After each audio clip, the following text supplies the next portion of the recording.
Students, ഹിസ്റ്റോമൈ learning YouTube ചാനലിലേക്ക് എല്ലാവർക്കും സ്വാഗതം. നമ്മളിപ്പോൾ നോക്കുന്നത് ക്ലാസ് 9 SSലെ 3rd ചാപ്റ്ററാണ്.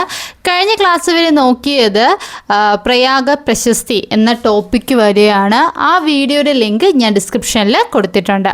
കലയും സാഹിത്യത്തിനും ഇമ്പോർട്ടൻസ് നൽകിയ കാലഘട്ടമായിരുന്നു ഗുപ്ത കാലഘട്ടം എന്ന് പറയുന്നത്. കലയും സംസ്കൃത സാഹിത്യവും എന്ത് ചെയ്തു, ഈ ഒരു കാലഘട്ടത്തിൽ വളർന്നു വന്നു. വാസ്തുശില്പവിദ്യയായിരുന്നു കലാരംഗത്തെ ഏറ്റവും കൂടുതൽ പുരോഗതി പ്രാപിച്ചത്. നിരവധി ക്ഷേത്രങ്ങൾ എന്ത് ചെയ്തു, ഈ ഒരു കാലഘട്ടത്തിൽ നിർമ്മിക്കപ്പെട്ടു. അപ്പോൾ ഈ ഒരു കാലഘട്ടത്തിൽ നിർമ്മിക്കപ്പെട്ട ക്ഷേത്രങ്ങളുടെ പ്രത്യേകതകൾ എന്തൊക്കെയാണ്? ഘടനാക്ഷേത്രങ്ങളുടെ നിർമ്മിതി. കല്ലും ഇഷ്ടികയും ഉപയോഗിച്ചായിരുന്നു ക്ഷേത്രങ്ങൾ നിർമ്മിച്ചിരുന്നത്. പിന്നെ അവയിൽ ഏറ്റവും വലിയ പ്രത്യേകത എന്ന് പറയുന്നത് കൊത്തുപണികളായിരുന്നു ആ ഒരു കാലഘട്ടത്തിലെ പ്രധാനപ്പെട്ട ക്ഷേത്രങ്ങൾ എന്ന് പറയുന്നത്. ലോകപ്രശസ്തമായ മഹാരാഷ്ട്രയിലെ അജന്ത ഗുഹകളിൽ ഗുപ്തകാലത്ത് തയ്യാറാക്കപ്പെട്ട ചില ചിത്രങ്ങളുണ്ട്. ഈ ഒരു ചിത്രങ്ങളിലെ പ്രധാനപ്പെട്ട വിഷയങ്ങൾ എന്ന് പറയുന്നത് രാജകീയ ജീവിതവും രാജസദസ്സും, സന്യാസിമാരുടെയും തപസ്സന്മാരുടെയും ജീവിതം, രാമായണ മഹാഭാരത കഥാസന്ദർഭങ്ങളും രംഗങ്ങളും.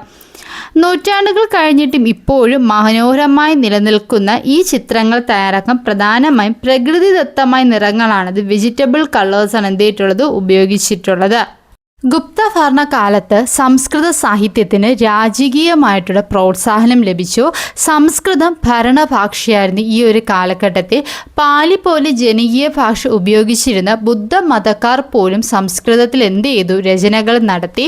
രാമായണവും മഹാഭാരതവും അതുപോലെ മിക്ക പുരാണങ്ങളും ചിട്ടപ്പെടുത്തിയതും ഈ ഒരു കാലഘട്ടത്തിലായിരുന്നു. സംസ്കൃത ഭാഷയിൽ നാടകങ്ങൾ, കാവ്യങ്ങൾ, വ്യാകരണം, നിഘണ്ടു തുടങ്ങിയവ ഇക്കാലത്ത് രചിക്കപ്പെട്ടു.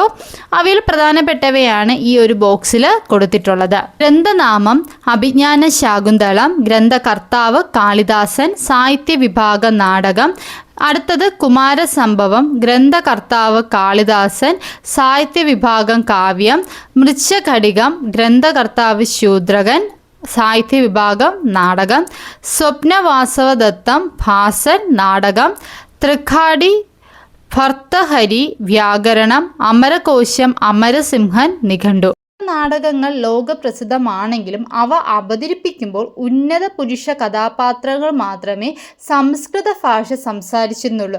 രാജ്ഞി അടക്കമുള്ള സ്ത്രീകളും താഴ്ന്നതായി കണക്കാക്കപ്പെട്ട ജാതികളിലെ പുരുഷ കഥാപാത്രങ്ങളും ഏത് ഭാഷ പറയണമെന്ന്, പ്രാകൃത് ഭാഷ പറയണമെന്ന്. അവിടെയും എന്തുണ്ടായിരുന്നു, ഒരു വേർതിരിവ് ഉണ്ടായിരുന്നു. എന്താണ് ഷണ്ട് ദർശനങ്ങൾ, അതായത് 6 സിസ്റ്റം ഓഫ് ഫിലോസഫി?